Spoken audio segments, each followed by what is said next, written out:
It's a red flag. If there's no description whatsoever about what work needs to be done, you should probably stay away from it.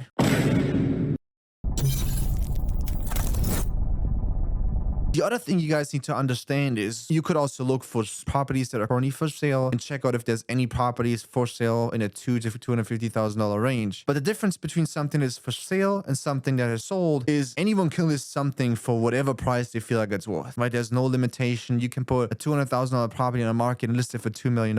It's just not going to sell. But if the property is sold and it is a value-added property that needed a lot of work, well, guess what? The numbers made sense, right? Because we all know that a retail buyer who's getting a first-time home buyer mortgage or some kind of traditional conventional loan is not going to be able to actually purchase a property that needs a lot of work. Most banks will not lend on it, and if you don't have hard money to currently bridge the gap, fix it up, and then refinance over the conventional loan, you will not be able to do it. And this is where investors come in. This is what we do. We buy these properties, we utilize hard money, and then we refinance, keep them as rentals, or we sell them on the open market to retail buyers. So that means if a property is sold for that kind of price point in the last 3 to 6 months on the open market, it means a realtor has obviously sold it to an investor. That means that those guys have an understanding of actually what price point is feasible to sell these opportunities, meaning that realtor is already 5 steps further ahead than any other realtor that might be listing these opportunities at the moment, and they do not sell. So I would always go ahead, just check out sold properties first, find realtors that are currently doing business with investors and successfully selling these opportunities, and start building a list there. If you find 5, 10, 15 good real estate agents that have sold properties that fit your criteria, you will be able to get a bunch of leads over time. Once you've determined your data, now the magic happens. Again, cycling back, we're talking about relationships here. You guys need to go in and build relationships. Unfortunately, a lot of these real estate agents will forget about you 2 or 3 days, sometimes even 2 hours after you call. So it is your responsibility to consistently follow up. What I like to do is I have one day of the week, usually Wednesdays, where I go in and just text blast every single one on my list. I have the same message that I send to every single one just to stay consistently on top, basically staying in there. Once you go and send them new messages, you will always be pushed up to their most recent messages. So you stay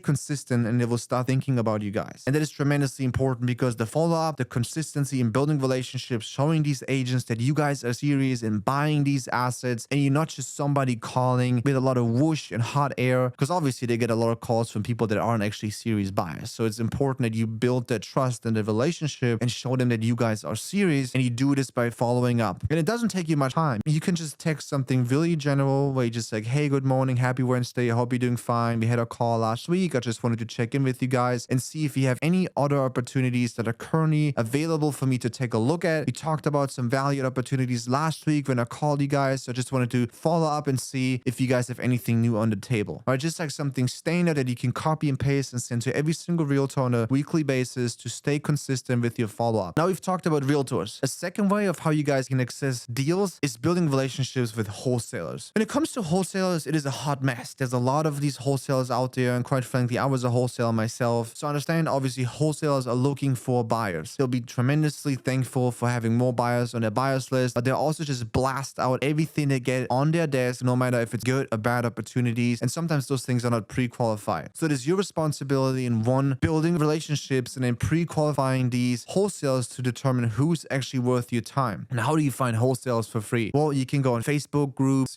Tampa real estate investor groups. With any local market, there's a bunch of Facebook groups with tens and thousands of members. The majority of these guys are wholesalers. So if you put yourself out there and present yourself as an end buyer, you'll be able to attract a bunch of these guys, sending you more leads that you can evaluate. It means you have to now classify which of these opportunities make sense. One thing we always tell our students is when you guys get a lead sent from a wholesaler and it doesn't have any pictures or like a link to like a video walkthrough or a Google Sheets with a bunch of pictures, that's a red flag. If there's no description whatsoever about what work needs to be done or what work has been done, or ideally some kind of 4-point inspection where they show you guys it has been inspected, these are the things that need to be rehabbed and renovated. And if they don't show you any kind of comps, a rehab budget, and just general information about the property in the area, you should probably stay away from it. Because if you are a wholesaler, you are in the business of making money by being professional. When you're providing a service, you're trying to sell a product. If if you cannot present that product the right way, you will not be able to sell anything, right? You cannot expect sending an email to buyers, which is an address, an asking price, and maybe one comp, but no pictures. Like, who's gonna make you an offer? Nobody. You look unprofessional. You might as well go back and get a real job, right? You're just wasting your time right now being in real estate, and you're creating the stereotype that most people shy away from. So if you're one of those guys and you watch that video, you might as well go and find a new job. But if you're a serious wholesaler and you actually know how to create a listing, how to create a platform, or how to utilize the information that is given to you and sell it the right way, you'll be ahead of the game. Now, if you're obviously a buyer like myself and you're coming in and you're looking to buy these opportunities, you're always looking right away for opportunities, and you're looking for wholesalers to present these opportunities in the right fashion. So once you find some of these guys, now you can go in, underwrite these properties, and if they're close or close to making sense, go back and educate the wholesaler on what you're looking for.